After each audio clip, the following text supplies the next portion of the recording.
The EHR is really important for three different reasons for me. One, if individual researchers work on their own, it's very difficult to get any new big breakthroughs, and you can never get a unified output or decisions on what your work means. The second reason is, as was evident today, that they're funding young scientists, and it allows, from having the organization, allows different projects to be funded, which is so important. So it's generating funding for young scientists to improve their career and our knowledge. And the third thing, it's conferences like this. We need groups of like-minded people to come together, and the organization allows us to do that by hosting conferences like this too. So very important, and I hope it develops and grows stronger.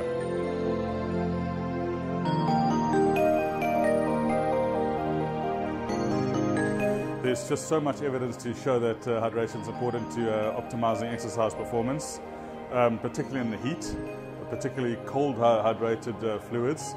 The brilliant talks today from particularly our younger team who presented was showing that there's physiological stresses in the heart and in the brain itself. There's reduced flow to the brain, and which is what that causes, we're not sure.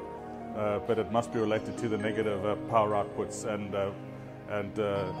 timings that you do when you exercise in a low hydrated state. Also psychologically, when you're dehydrated or if you haven't drunk for a while, your mood goes down, and there's a huge psychology that we're exploring too. So it's not just the body, but there's also the mind seems to be very affected by not having enough fluids.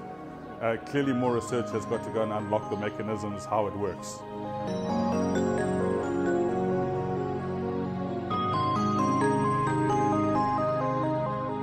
My work or my speculations or my hypotheses on hyponatremia, because of the fact that in a normal person you don't develop hyponatremia during normal activities, is that during exercise it unmasks or it unlocks perhaps medical syndromes in some people, that they become they don't excrete their fluids, and they become hyponatremic.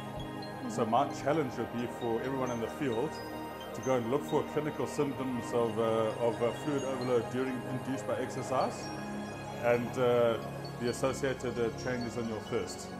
So I do believe that there's a medical syndrome that affects people that become hyponatremic, and as doctors and as scientists we have to try and understand that. I don't believe it's just how much fluids you ingest, because if you were totally healthy you would ingest the fluids and you would urinate them out. So there has to be something medically wrong in most athletes that get this. Why it happens in exercise, obviously it's a huge stress to your body, and that must unmask in the people that have